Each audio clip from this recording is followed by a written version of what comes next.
შინაგან საქმეთა სამინისტრო მაჭარის საგანგებო სიტუაციების მართვის სამსახურის ყოფილი უფროსის დიმიტრი კორძაძის მკვლელობის საქმე გახსნა. დაკავებული არიან ოთარ როგავა და თემურ ბუთბაია. შინაგან საქმეთა სამინისტრომ დღესვე ბრალდებულების აღიარებითი ჩვენებები გაავრცელა. კორძაძის მკვლელობასთან დაკავშირებით განცხადება შინაგან საქმეთა მინისტრმაც გააკეთა. ვიდეო თვალის ამ ჩანაწერებში კარგად ჩანს თუ როგორ აფეთქდა 2010 წლის 5 მაისს ბათუმში ტაბიძისა და აღმაშენებლის ქუჩების კვეთაში ავტომობილი Toyota Hilux-ი, რომელსაც დიმიტრი კორძაძე მართავდა. მაშინ აფეთქების შედეგად თავად კორძაძე ადგილზე დაიღუპა. მის გვერდით მყოფი ბადრი ლამპარაძე მძიმედ დაშავდა. პოლიციის მიერ ჩატარებული ოპერატიული სამძებრო ღონისძიებების შედეგად დაკავებულნი არიან დანაშაულის ჩადენასა და ხელშეწყობაში ეჭვმიტანილები თემურ ბუთბაია, ოთარ როგავა, დავით როყვა, ლევან ქარცხავა. ოთარ როგავამ ციხის საპყრობილეში მოიკლა თავი. დანაშაულის თანამონაწილეობაში ეჭვმიტანილი გიორგი გაბუნია ამ დრომდე იძებნება. 2010 წლის 5 მაისს დილის 2 საათზე ავიღე ეს მოწყობილობა, სადაც შენახული მქონდა ზაბორის უკანა მხარეს. გადმოუძვერი ზაბორი გავაგზავნე მანქანისკენ. შინაგან საქმეთა სამინისტროს მიერ გავრცელებულ აღიარებით ჩვენებებში თემურ ბუთბაია აცხადებს, რომ დიმიტრი კორძაძის ლიკვიდაცია მასსა და ოთარ როგავას აფხაზეთის ტერიტორიაზე ვინმე სტასმა და რომამ შეუკვეთეს. პირველ შეხვედრაზე მათ დიმიტრი კორძაძის ფოტოსურათი და $5,000 კორძაძის საცხოვრებელი ადგილისა და მოძრაობის მარშრუტის დასადგენად მიიღეს. 2010 წლის მარტში ჩვენი მესამე შეხვედრის დროს რუსებმა გადმომცეს სასაფეთქებელი ნივთიერება. ანუ იქვე ჩამიტარეს X-რუნდაჟი, როგორ უნდა მომეყვანა მოქმედებაში.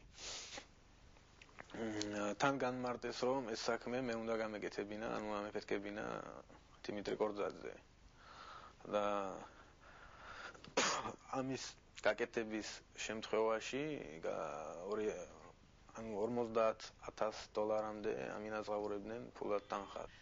დავალების მიღების შემდეგ ბუთბაიამ და როგავამ თანამზრახველების მოძიება დაიწყეს, მათ შორის ბათუმშიც. სამართალდამცველებმა დღესვე დავით როყვას აღიარებითი ჩვენებაც გაავრცელეს. თხოვეს გამეგო დიომიდე კორძაძის საცხოვრებელი მისამართი, სამსახური და გადაადგილების მანქანის გადაადგილების მარშრუტი. მე შემდეგ მივედი ლევან ქარცხავასთან და გიორგი გაბუნიასთან და თხოვე, რომ თუ შეგიძლიათ გამიგეთ მეთქი. შემდეგ გაირკვა დიომიდე კორძაძის მისამართი. როგორც გამოძიების მასალებიდან ირკვევა, ბრალდებულებს დამკვეთებთან 3 შეხვედრა ჰქონდათ, რომლის დროსაც სხვადასხვა სახის დავალება მიიღეს. აჭარის საგანგებო სიტუაციების მართვის სამსახურის ყოფილი უფროსის დიმიტრი კორძაძის ლიკვიდაციისთვის მათ $50,000 მიიღეს. გიორგი გაბუნია ჩემი მეუღლე მითხრა, რომ გახსოვსო იქ კადრებიო, მაშინ რომ უყურეთო სახშიო ჩვენ მე შენ და დათომ ერთათო. და რო კითხე რაზე იყო ლაპარაკი მეთქი და ასეო ძიმა კორძაძისო აფეთქებასთან მაქვს კავშირიო რა უშუალო. მეო და დათოს მეთქი? ხო რა, ვართო რა ამ საქმეში. მეო მარკვევდიო გზებსო რა, მარშრუტსო, მის სამოძრაო მარშრუტსო. ანუ როგორ ცხოვრობდაო, როგორ გადიოდა, გამოდიოდა, რა გზებით დადიოდაო რა, უშუალოდ ამ გზებს ვარკვევდიო რა. ხო და ეს იყო ჩემი საქმეო რა. კორძაძის საქმის შესახებ დღეს კომენტარი შინაგან საქმეთა მინისტრმა გააკეთა. ვანო მერაბიშვილი აცხადებს, რომ კორძაძის ლიკვიდაციის უკან რუსული სპეცსამსახურები დგანან. ის ამ ფაქტსა და დეკემბერში გახსნილი ტერორისტული აქტების საქმეებს შორის ბევრ მსგავსებას პოულობს. მე მინდა მადლობა გადავუხადო ყველა იმ ოფიცერს, რომელმაც ეს საქმე გახსნა. ჩვენმა ოფიცრებმა ყველაფერი გააკეთეს, რათა ჩვენი თანამებრძოლის მკვლელობის საქმე გახსნილი იყო. თქვენ იცით, რომ ყველა ეჭვმიტანილი უშუალო შემსრულებელი დაკავებულია.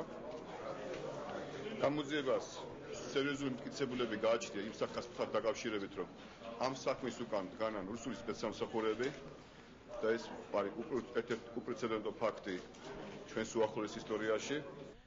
მოკლული დიმიტრი კორძაძე 2004-2007 წლებში შინაგან საქმეთა სამინისტროს განსაკუთრებულ დავალებათა მთავარი სამმართველოს, ზუგდიდის განსაკუთრებულ დავალებათა მეორე სამმართველოს უფროსად მუშაობდა.